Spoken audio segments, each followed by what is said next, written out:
6장 우리 1절에서 21절까지 한 절씩 교독하면서 읽겠습니다. 요한복음 6장 1절에서 21절입니다. 그 후에 예수께서 디바랴의 갈릴리 바다 건너편으로 가시매 큰 무리가 따르니 이는 병자들에게 행하시는 표적을 보았음이러라. 예수께서 산에 오르사 제자들과 함께 거기 앉으시니 마침 유대인의 명절인 유월절이 가까운지라. 예수께서 눈을 들어 큰 무리가 자기에게로 오는 것을 보시고 빌립에게 이르시되 우리가 어디서 떡을 사서 이 사람들을 먹이겠느냐 하시니 이렇게 말씀하심은 친히 어떻게 하실지를 아시고 빌립을 시험하고자 하심이라. 빌립이 대답하시되 각 사람으로 조금씩 받게 할지라도 200데나리온의 떡이 부족하리이다.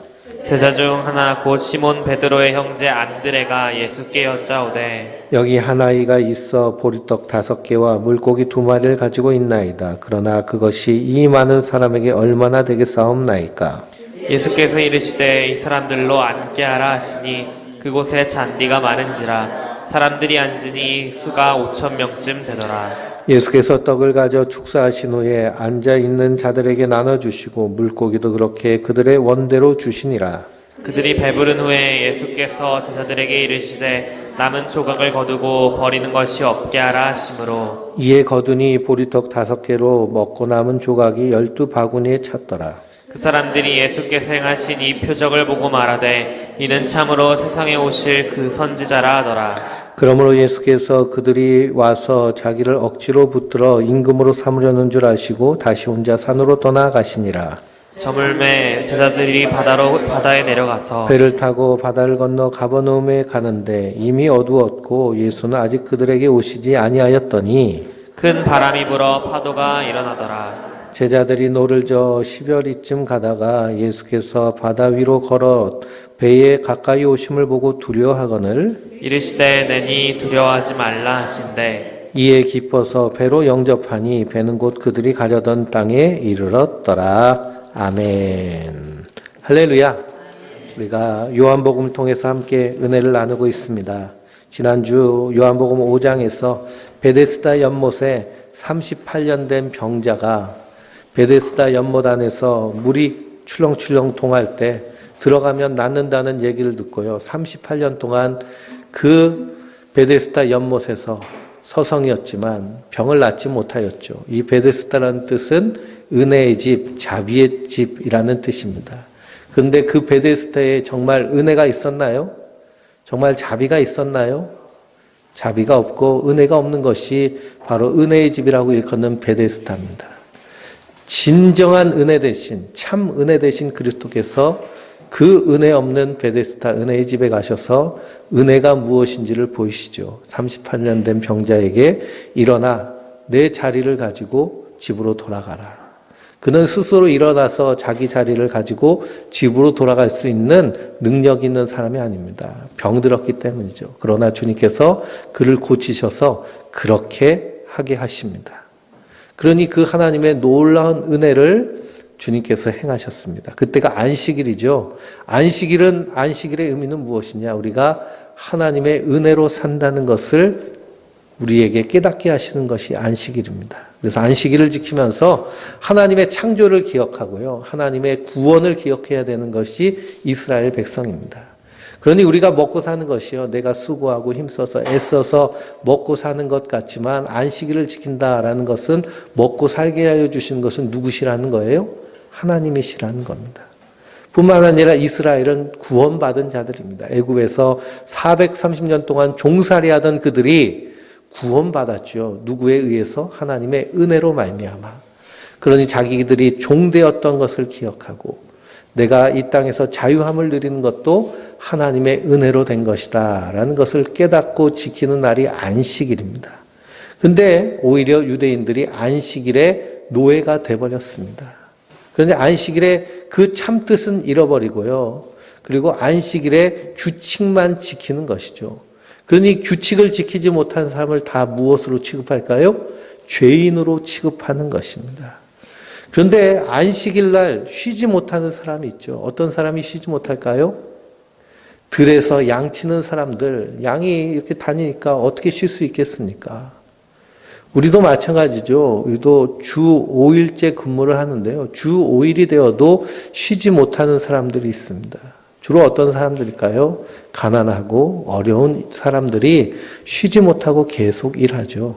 근데 안식일을 지키지 못한다라고 해서 죄인으로 정죄하는 것이 유대인의 모습입니다. 그러니 참된 안식 되신 예수님께서 38년 된 병자를 고치셨음에도 불구하고 유대인들은 그걸 가지고 시비 거는 겁니다. 38년 된 병자가요, 고침을 받았으면 축하하고 기뻐하고 감사하고 하나님께 영광 돌려야 되는데 오히려 왜 안식일 날 일하였느냐라고 시비 거는 것이 유대인의 모습이죠. 그러니 안식이 없는 것입니다. 그래서 참된 안식 되신 분이 예수님이십니다. 예수 안에 있어야 우리가 참된 안식을 누릴 수 있습니다. 왜 그러냐? 우리 인생은 사망의 그늘 아래에 앉아서 죽을 것이 두려워하여서 평생 마귀의 종로로 타는 것이 우리의 인생의 모습이기 때문이죠. 그래서 믿음의 눈을 활짝 열어서 세상을 보면 사람들이 다 죽을 것이 무서워서 사는 겁니다. 죽을 것이 무서우니까요, 그냥 마귀의 종되어서 꼼짝달싹 못하는 것이죠. 그런데 사람의 생명을 주관하신 분은 누구시라는 거예요? 하나님이시라는 겁니다. 그러니 성도는 그 하나님의 안식 안에 있는 자들, 그리스도께서 나를 위해 십자가에 달려 죽으심으로 나의 죄와 허물을 다 용서하여 주셨습니다. 그래서 성도에게는요, 사망이 우리 안에서 역사하지 못합니다. 왜 그럴까요? 그리스도의 생명이 우리를 덮쳐서 우리로 하나님의 생명으로 충만케 하여 주셨기 때문입니다. 우린 이것을 믿는 믿음으로 사는 것입니다. 예수님이 나를 죄신하여 십자가에 달려 죽으셨기 때문에 이제 나는 깨끗한 하나님의 백성으로 심판받지 아니하고 영원한 하나님 나라에 거하게 되는. 그래서 주님께서 이 땅에 오셔서 아버지의 일을 대신하시는데요. 그 아버지의 일을 대신하는 두 가지 일이 있는데, 첫째는 생명을 살리는 일, 사망에서 생명으로 옮기는 일을 주님께서 하시는 것입니다. 그것이 구원이고, 둘째는 심판의 일이십니다. 예수님께서 다시 오시는 그날 이 세상을 다 심판하실 텐데요. 우리 5장 29절을 한번 읽어볼까요? 5장 29절입니다. 선한 일을 행하는 자는 생명의 부활로, 악한 일을 행하는 자는 심판의 부활로 나아오리라. 아멘. 그래서 마지막 우리가 다 무덤 속에 잠자는 자가 되었을 때 그의 음성을 들을 때가 옵니다. 일어나라. 그러면 선한 일을 행한 자, 하나님 앞에 선하신 분은 예수 그리스도신데요. 예수 그리스도께서 하신 일을 믿는 자들, 예수님이 믿으신 그 믿음을 믿는 자들에게는 생명의 부활로 나아가서 하나님 나라에서, 천국에서 영생 복락을 누리게 되는 것이고, 악한 일을 행하는 그것은 무엇이냐? 하나님이 하신 일을 믿지 아니한 것이 악한 일입니다. 그러니 예수 그리스도를 믿지 아니하는 자들은 심판의 부활로 나아가서 자기 행위에 따라서 심판받는 것이죠. 그러므로 성경에서 우리 성도는요, 우리 인생은 우리의 육체의 호흡이 멈췄다, 그래서 의학적으로 사망에 이르렀다라고 해서 끝난 것이 아니다라고 성경은 말하고 있습니다. 우리는 우리의 육체의 호흡이 멈추면, 그래서 의학적 사망에 이르면 다 끝났다라고 생각을 하잖아요. 그래서 다 포기하고 손 놓는데 성경은 절대 그렇게 말씀하고 있지 않습니다. 마지막 우리가 무덤에 들어가서 잠자는 때가 되었을 때 우리의 영혼이 마지막 때 주님께서 부르시는 것입니다. 그 우리가 잠들면 시간과 공간의 개념이 있을까요, 없을까요? 잠에 들면 시간이 우리를 붙잡아 놓지 못합니다. 그러니까 너무 피곤해서 눈을 감죠. 눈을 감고 눈 뜨면 그 사이 잠자는 시간에 우리가 시간을 느끼지 못합니다. 그래서 밤에 잠자리에 들어서 이렇게 깊이 자고 눈 뜨면 벌써 뭐가 된 거예요? 아침이 된 것이죠. 주일 오후 예배 시간에도 점심을 맛있게 먹고 그리고서는 배부르게 식사를 하고서는 따뜻한 의자에 앉아가지고 조용히 들리는 설교 말씀을 듣고 있으면 잠이 솔솔 오죠. 그러다가 눈을 번쩍 뜨면 벌써 뭐 하고 있어요? 끝나서 막 기도하고 막 집에 가려고 막 인사하고 있고. 이 시간이 우리를 붙잡고 있지 못하는 겁니다. 그러니 우리가 우리의 육신의 호흡이 끝난다 해서 끝난 것이 아니고요. 끝나는 그 순간 잠에 들어가는 것이죠. 잠자는 것이죠. 그러다 예수님이 다시 오실 때 일어나라 하는 나팔 소리가 들으면 우리는 다 눈 뜨고 주님 만나게 될 줄 믿습니다. 우린 그 믿음 가운데 있는 것입니다.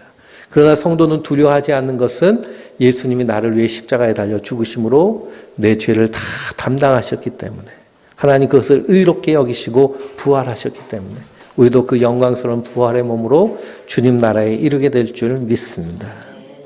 그러므로 그 그리스도를 믿는 믿음 안에 있는 것, 이것이 참 안식 가운데 거하는 것이고요. 참 은혜 가운데 거하는 것입니다.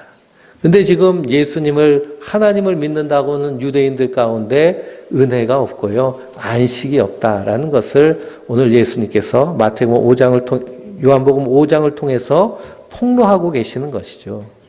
그러면서 30절부터 보면 39절 말씀을 한번 읽어보겠습니다. 39절 5장. 너희가 성경에서 영생을 얻을 줄 생각하고 성경을 연구하거니와 이 성경이 곧 내게 대하여 증언하는 것이니라. 아멘. 유대인들이요, 성경에서 영생을 얻는 줄 생각하고 성경을 열심히 연구합니다. 성경은 율법도 있고요. 성경은 역사도 있고 예언도 있고 시도 있습니다. 그 율법 안에 제사도 들어있고요. 의식도 들어있고, 그리고 성전, 11조, 헌물, 안식일, 절기 등의 그런 모든 절기들이 있죠. 뿐만 아니라 그 예언 안에는 하나님의 모든 계시가 담겨져 있습니다. 그런데 이런 구약에 있는 성경의 모든 말씀이 누구에 대해서 증언하고 있다는 거예요? 예수님에 대해서 증언하고 있다라는 것입니다. 그래서 우리가 수요일 날 욥기서를 배우고, 그전에는 이사야서도 배우고, 그리고 그전엔 출애굽기도 주일 오후에 배우고 하는 이런 구약 성경을 통해서 계속 찾아가는 것이 무엇을 찾아가나요? 예수님의 흔적을 찾아가는 것입니다. 구약에서 선지자를 통해서, 예언을 통해서, 역사를 통해서 모든 절기가 예수님에 대하여서 증거하고 있는 거예요. 그러니 그 예수님의 증거를 찾고 신약에서 주님께서 행하신 그 십자가를 통해서 그 하나님의 은혜를 깨달아 아는 것이 바로 성도가 이 땅에서 말씀을 통해서 가장 먼저 체험해야 될 그런 하나님의 은혜인 줄 믿습니다. 근데 유대인들은요, 열심히 구약 성경을 읽고 외우고, 머리에도 이렇게 띠를 띠고, 팔목에도 띠를 띠고, 문설주에도 붙이고, 그냥 들어갔다 나왔다 하면서도 말씀을 읽고 암송하고 그러는데도 하나님의 아들 그리스도가 자기 눈앞에 왔는데도 그들이 믿었을까요? 믿지 않았을까요? 믿지 않은 것입니다. 그것은 무엇이냐? 예수님 말씀하시길 너희가 보아도 보지 못하고 들어도 듣지 못하는 것은 하나님이 그들의 눈을 가리고 그의 귀를 막아버렸기 때문이다 하는 이사야서의 말씀을 응하게 하려 하심이다 라고 하십니다.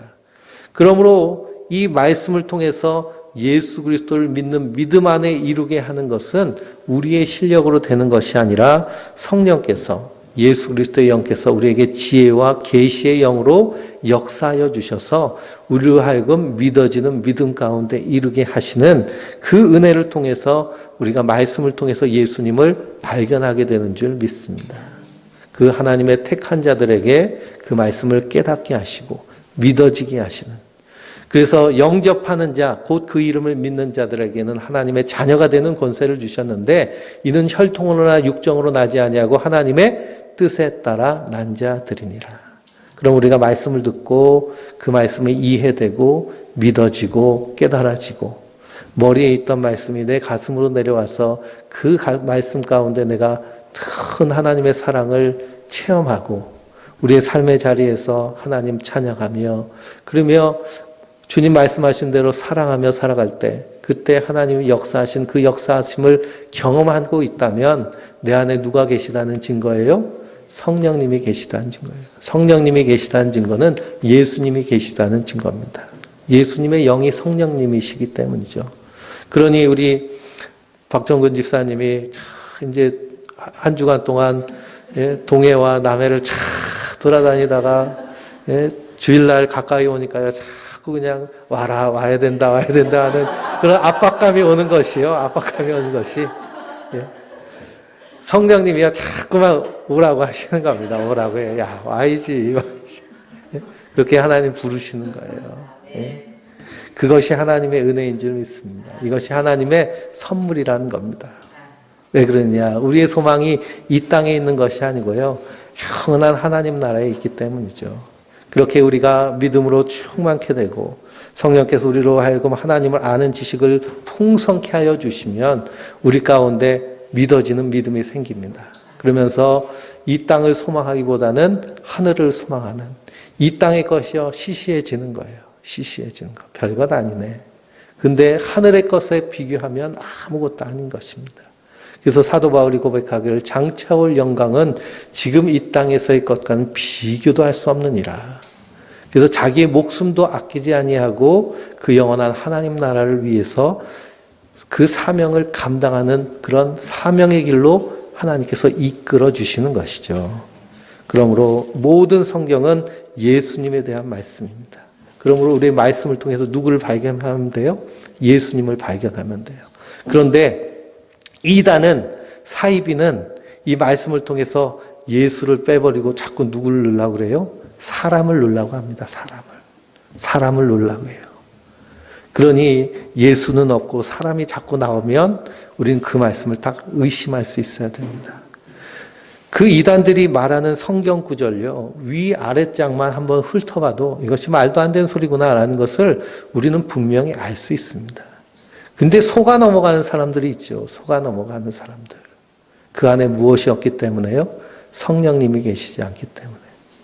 근데 우리도 하나님의 말씀을 늘 가까이 하고 성령을 사모하고 성령께서 내 안에서 역사하셔서 예수 믿는 믿음 가운데 있기를 간절히 소원하지 않고 세상 것, 그래서 예수님 잠깐 문 좀 닫고 방에 들어가 보세요. 우리가 꼭 죄질 일이 생기면요, 문 닫고 좀 들어가 보세요 하고서는 이렇게 하잖아요. 그렇죠? 자꾸 그런 일이 있으면 성령님은 인격적인 분이십니다.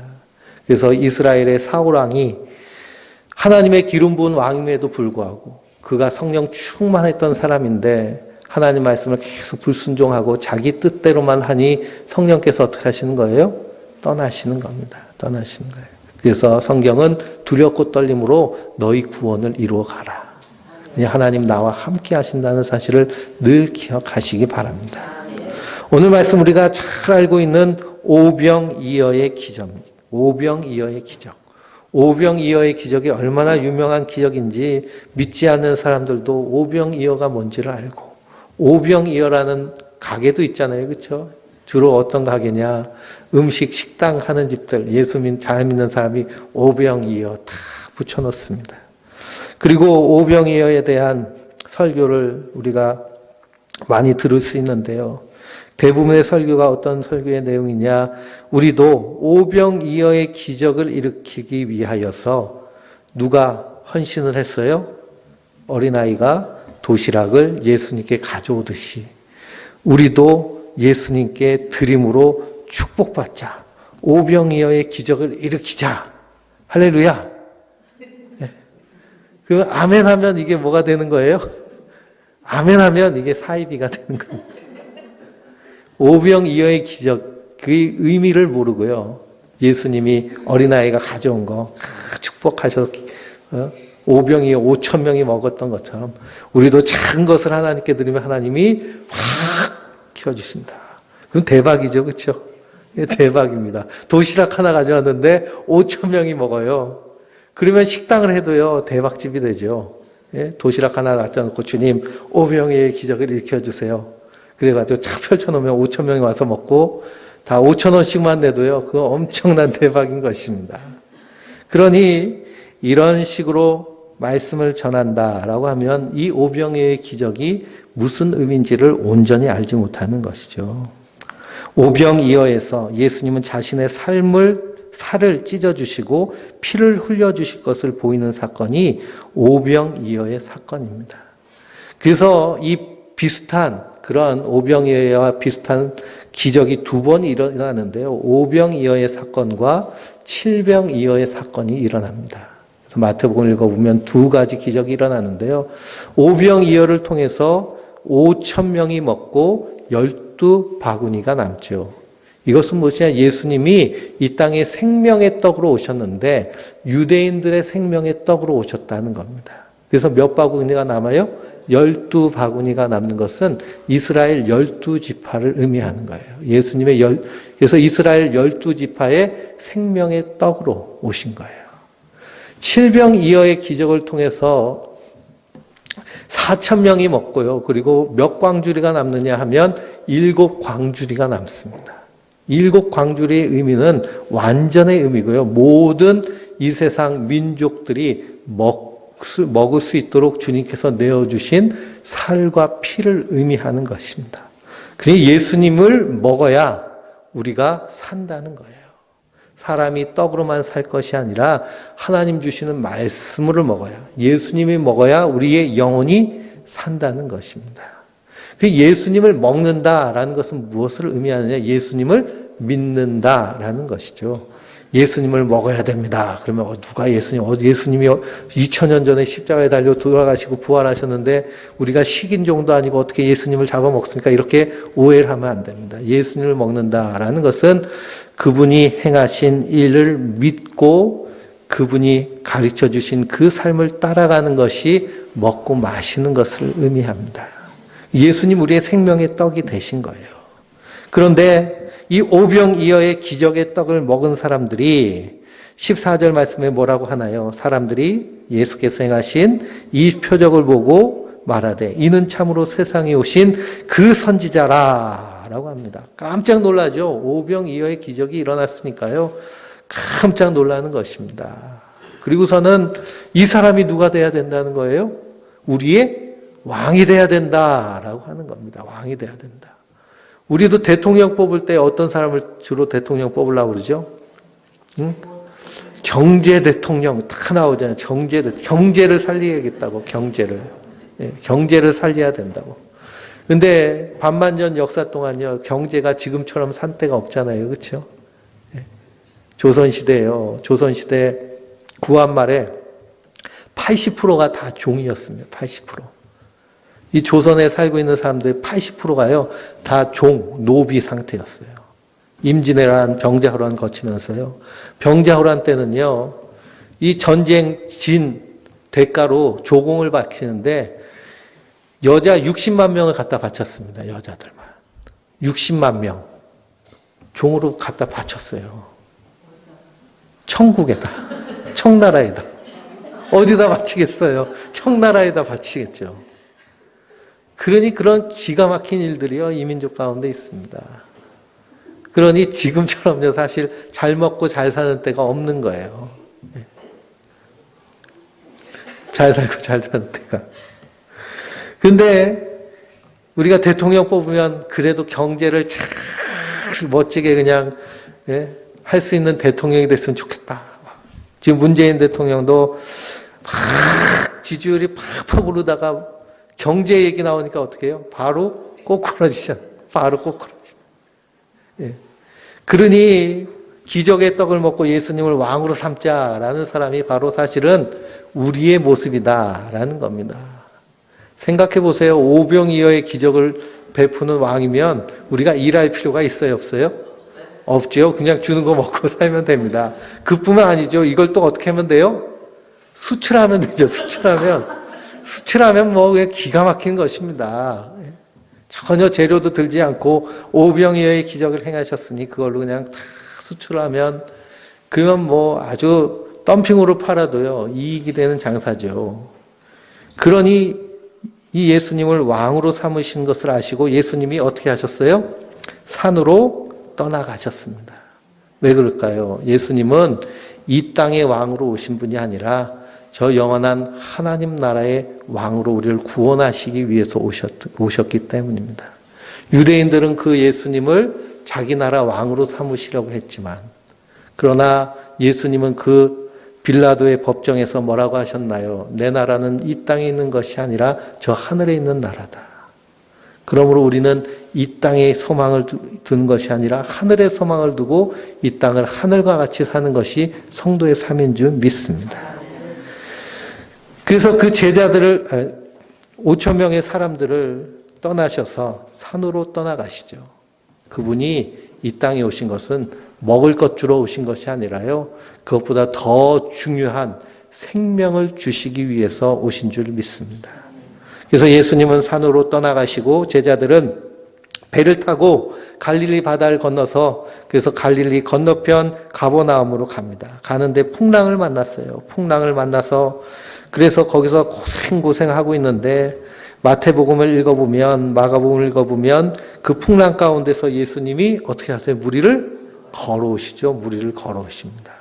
무리를 걸어오시고서는 그 배에 오르세요. 그리고서는 그 배에서 풍랑 가운데서 풍랑아 잠잠하라 명하시니 풍랑이 잠잠해지는 겁니다. 이런 기적은 무엇을 의미하느냐? 그분이 하나님이시다라는 것입니다. 바다를 명하니 바다가 잠잠케 하시는 분.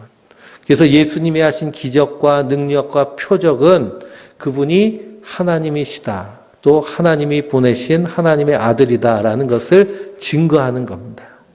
근데 예수님도 기적을 행하셨으니 우리도 할 수 있다. 그러면서 나가는 것이 뭐라는 거예요? 사이비가 되는 것입니다. 사이비. 가짜가 되는 거예요. 근데 사도행전에서 예수님의 제자들도 기적을 일으켰잖아요. 그렇죠? 병자들이 낫고 그리고 능력이 행하는 역사가 일어났습니다. 그것을 통해서 무엇이 증거되도록? 예수님이 증거되도록 하기 위함입니다.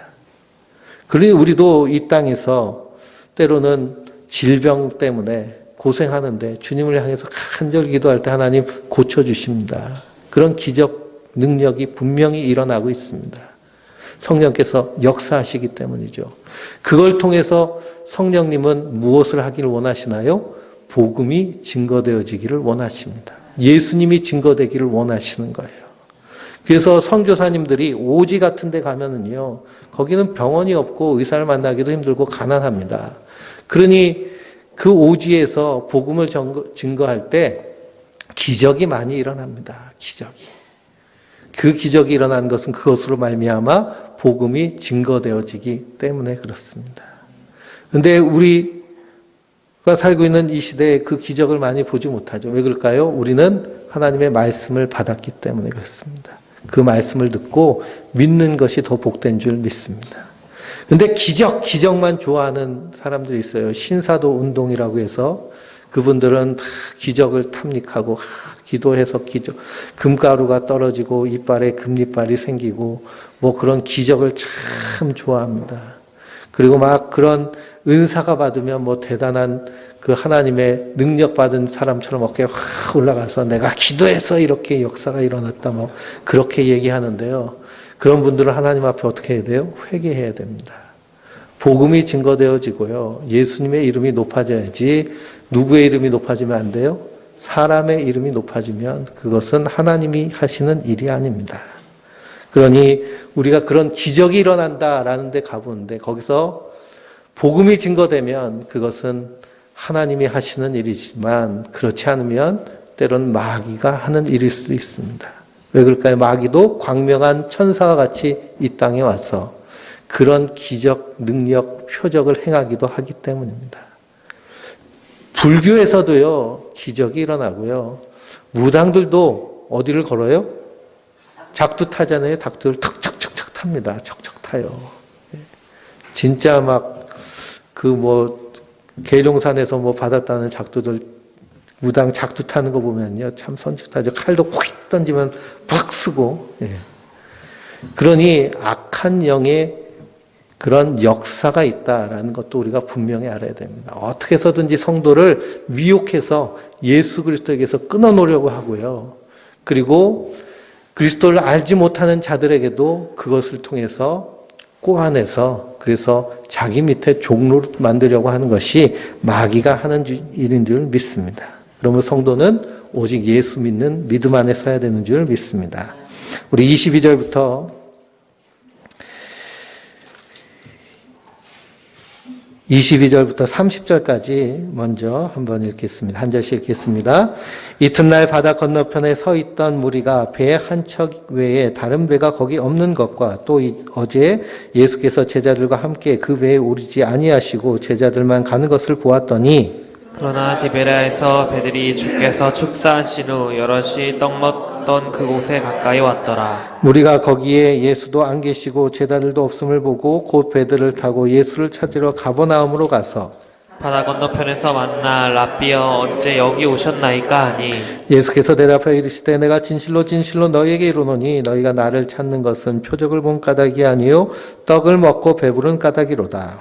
썩을 양식을 위하여 일하지 말고 영생하도록 있는 양식을 위하여 하라. 이 양식은 인자가 너희에게 주리니 인자는 아버지 하나님께서 인치신 자니라. 그들이 묻되 우리가 어떻게 하여야 하나님의 일을 하오리이까? 예수께서 대답하여 이르시되 하나님께서 보내신 이를 믿는 것이 하나님의 일라 하시니 그들이 묻되 그러면 우리가 보고 당신을 믿도록 행하시는 표적이 무엇이나이까 하시는 일이 무엇이나이까? 아멘. 예수님이 사라지셨어요. 그랬더니 기적의 떡을 먹은 사람들이 그냥 눈에 불을 켜고 누굴 찾아다니나요? 예수님을 찾아다닙니다. 분명히 제자들만 배 타고 간 것을 봤는데 그 제자들 무리 가운데 누가 계시는 거예요? 예수님 계시죠. 그러니 예수님께 반갑게 라비어 언제 여기 오셨습니까? 그래서 반갑게 맞이합니다. 근데 예수님은요 그 사람들의 마음을 다 아실까요? 모를까요? 다 아십니다. 예수님은 사람의 증거를 받으실 필요가 없으신 분. 왜 그러냐? 그 사람의 마음을 다 아시기 때문이죠. 예수님을 찾는 이유는 표적을 본 까닭이 아니요 떡 먹고 배부른 까닭입니다. 표적은 뭘까요? 그분이 생명의 떡 되시는구나. 예수님이 생명의 양식 되시는구나. 예수님이 하나님의 아들 메시아이시구나 라는 그 믿음을 가지고 예수님께 나온 것이 아니라 예수님 따라다니면 배불러. 예수님 따라다니면 돈이 될 것 같아. 예수님 따라다니면 출세할 것 같아. 예수님 따라다니면 나도 한미천 챙길 것 같아. 라는 그런 심보로 예수님께 나온 것이죠. 그러니 예수님이 그들을 향하여 뭐라고 말씀하세요? 썩을 양식을 위하여 일하지 말고 영생하도록 있는 양식을 위하여 하라. 이 양식은 인자가 너희에게 주는 양식이다. 그 양식이 곧 자기 자신을 말씀하시는 것이죠. 근데 우리 인생은요, 다 무엇을 위해 일하나요? 썩을 양식을 위해 일하는 것이 우리 인생입니다. 그러니 하나님의 일을 하시는 분은요, 예수 그리스도밖에 없습니다. 이렇게 말씀하시니까 28절 말씀에 그들이 묻되 우리가 어떻게 하여야 하나님의 일을 하오리까? 그럽니다. 어떻게 하여야 하나님의 일을 하오리까? 우리도 하나님의 일을 합시다 라고 얘기하잖아요. 하나님의 일을 합시다. 어떤 분이요 어느 교회 가가지고 하나님의 일을 하자라고 해서 들어봤더니 맨 돈 내라 건물 짓자, 돈 내고 건물 짓자, 돈 내고 건물 짓자, 돈 내고 건물 짓는 것, 이게 하나님의 일이 돼버렸습니다. 돈 내고 건물 짓는 것이 하나님의 일이 아니고요, 하나님의 일은 예수님께서 행하시는 것입니다. 우리가 전도, 봉사, 예배 참석 이런 것들을 하나님의 일이라고 생각하는데요, 하나님의 일은 예수님이 행하신 거예요. 예수님이 행하시는 하나님의 일이 뭘까요? 우리에게 생명을 주시려고 십자가에 달려 죽으신 것이 하나님의 일입니다.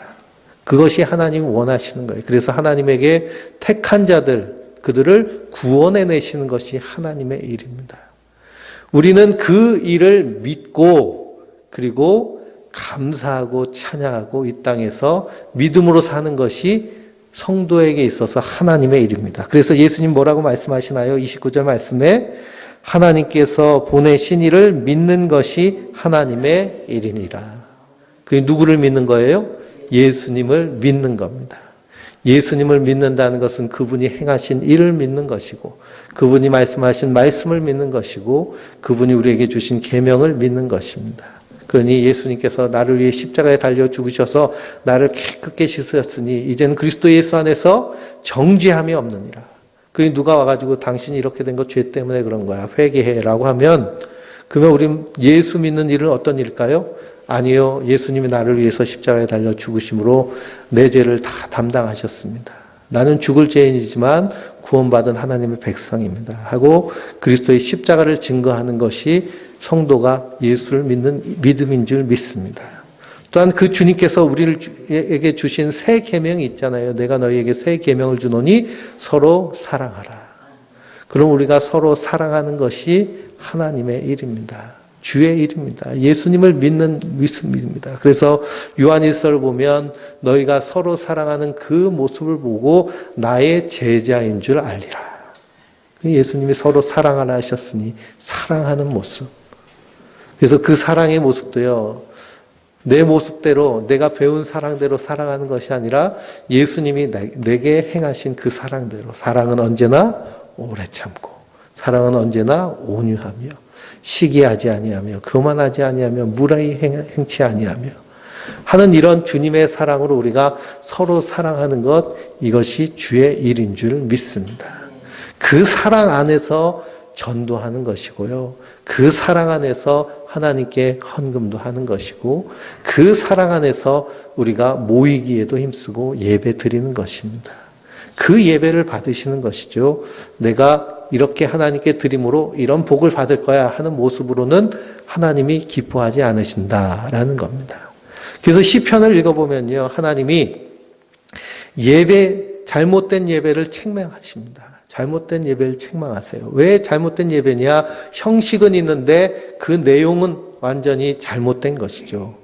그래서 그 잘못된 내용을 고치십니다. 고치셔서 바른 예배를 드리니 그 다음부터는 하나님이 그 사람을 하여금 예배하라는 거예요. 예배 드려라. 제사 드려라. 왜 그러냐? 그것이 하나님 받으실 향기로운 예배이며 제사이기 때문입니다. 그리고 우리가 예수 믿는 믿음 안에서 예배할 때 헌금도 드리고 주의 일을 하는 것이 참으로 주의 일이 되는 줄 믿습니다. 그러므로 하나님의 일은 예수님께서 다 이루신 것이고요. 우리가 하는 것은 하나님이 보내신 그 예수님을 믿는 일인 줄 믿습니다. 우리 그리고 40절까지 또 한 절씩 읽어보겠습니다. 그들이 묻되 기록된 바 하늘에서 그들에게 떡을 주어 먹게 하였다 함과 같이 우리 조상들은 광야에서 만나를 먹었나이다. 예수께서 이르시되 내가 진실로 진실로 너희에게 이르노니 모세가 너희에게 하늘로부터 떡을 준 것이 아니라 내 아버지께서 너희에게 하늘로부터 참 떡을 주시나니 하나님의 떡은 하늘에서 내려 세상에 생명을 주는 것이니라. 그들이 이르되 주여 이 떡을 항상 우리에게 주소서. 예수께서 이르시되 나는 생명의 떡이니 내게 오는 자는 결코 줄이지 아니할 터이요 나를 믿는 자는 영원히 목마르지 아니하리라. 그러나 내가 너희에게 이르기를 너희는 나를 보고도 믿지 아니하는도다 하였느니라. 아버지께서 내게 주시는 자는 다 내게로 올 것이요 내게 오는 자는 내가 결코 내쫓지 아니하리라.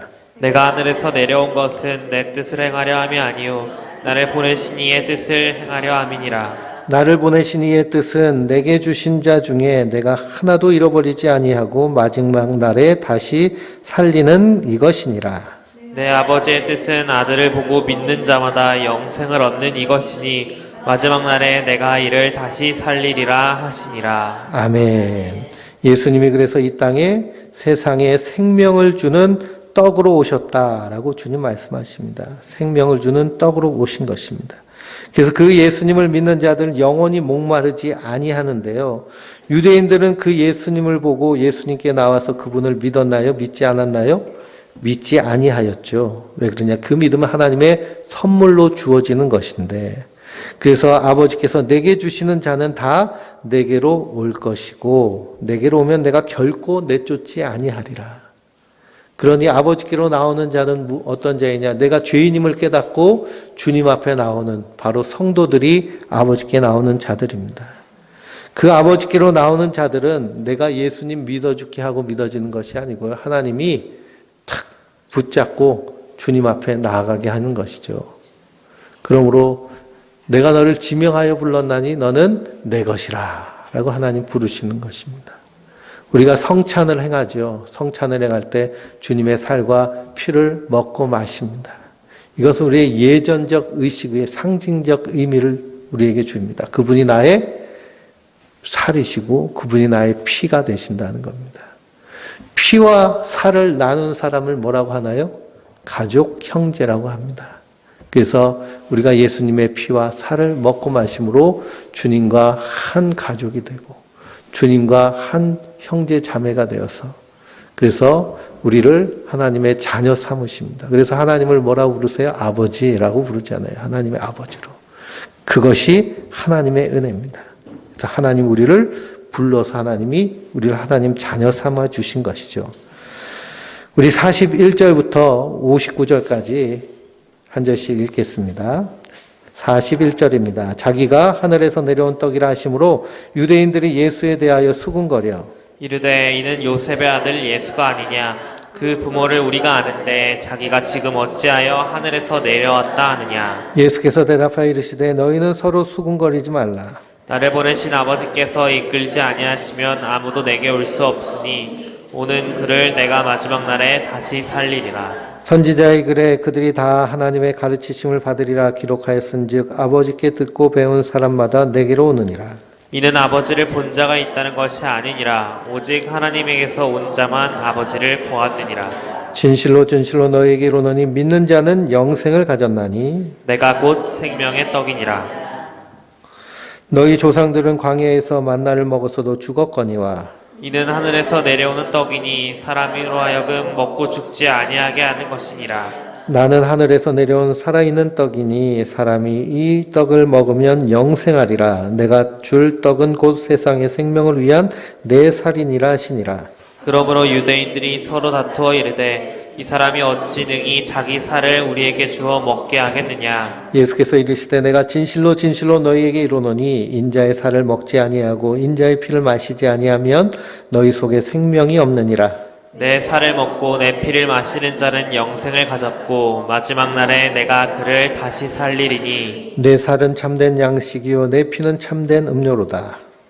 살을 먹고 내 피를 마시는 자는 내 안에 거하고 나도 그의 안에 거하나니. 살아계신 아버지께서 나를 보내시며 내가 아버지로 말미암아 사는 것 같이 나를 먹는 그 사람도 나로 말미암아 살리라. 이것은 하늘에서 내려온 떡이니 조상들이 먹고도 죽은 그것과 같이 아니하여 이 떡을 먹는 자는 영원히 살리라. 이 말씀은 예수께서 가브나움 회당에서 가르치실 때 하셨느니라.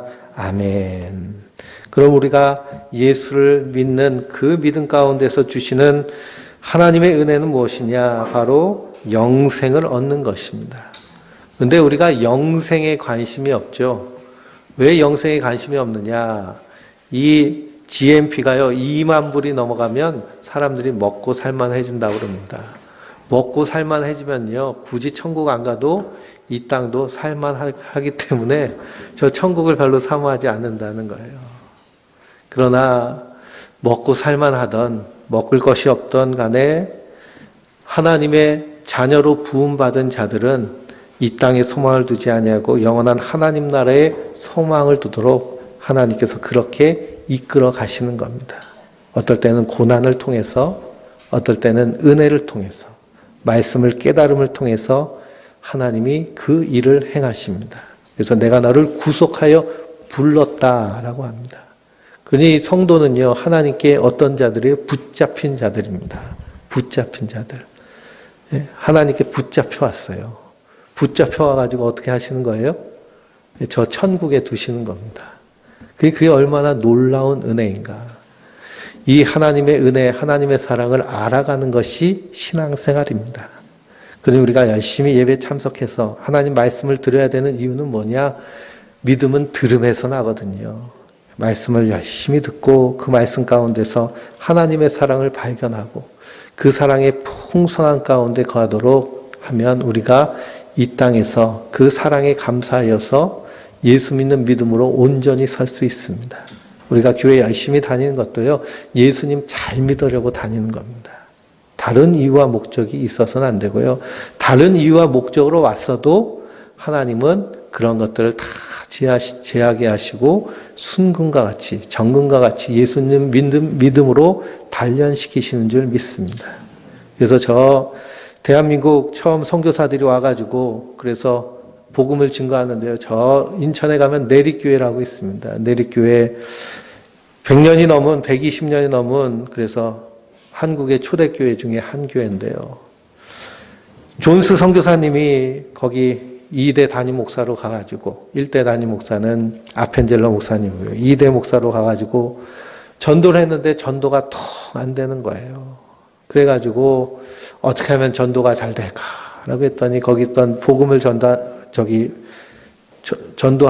전도하는 전도인 중에 한 사람이 선교사님 좋은 생각이 있습니다.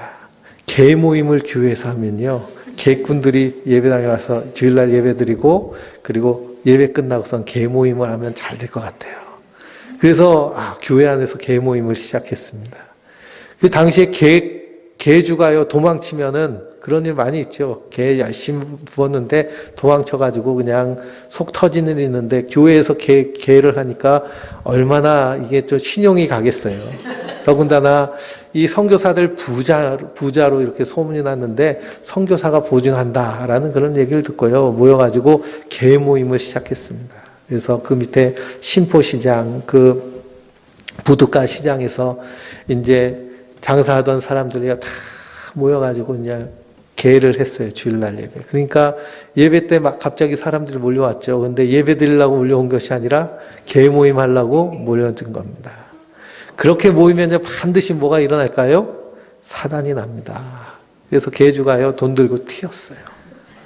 그러니 이제 더 큰일 났다. 아유, 이제 더 전보다 안 좋게 됐네 하고 나쁜 소문이 쫙 퍼졌겠죠. 그리고 그 다음 주에 예배당에 왔는데 아니나 다를까 개 모임에 했던 사람들이 하나도 없는 겁니다.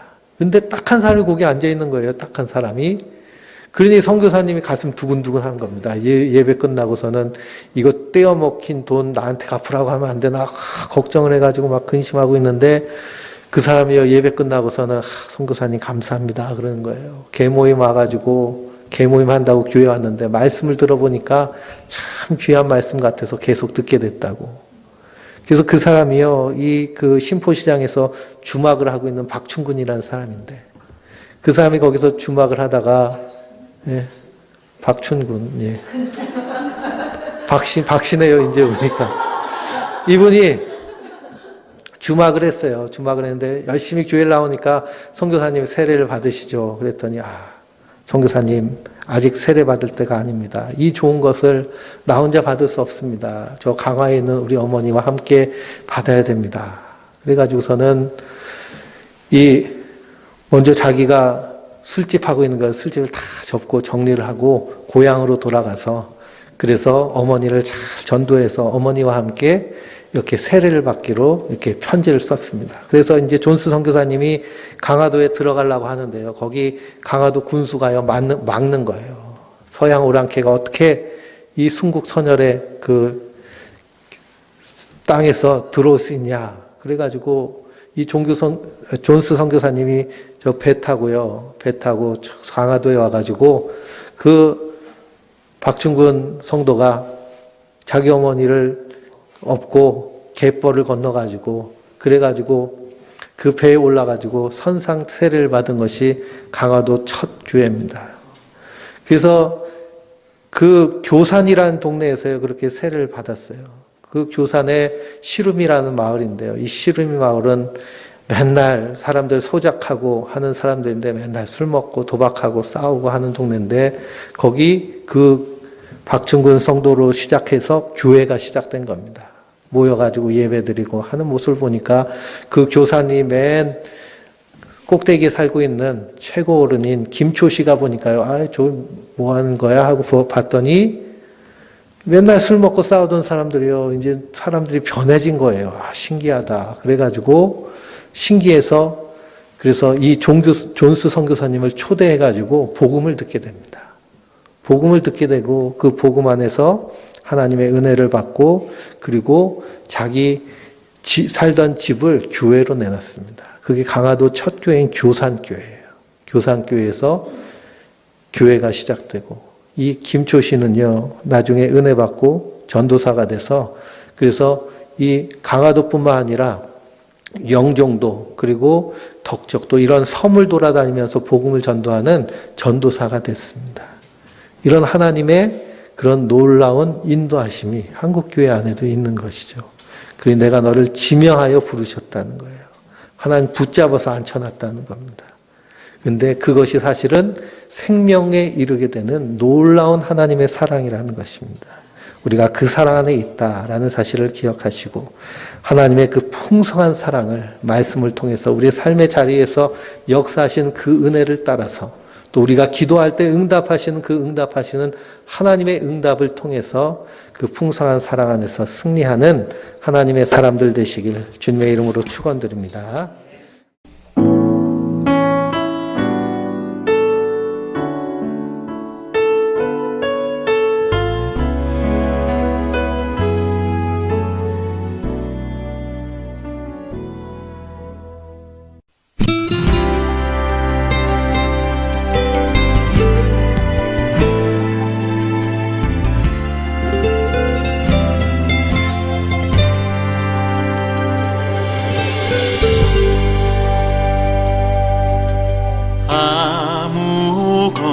아무것도 두려워 말라.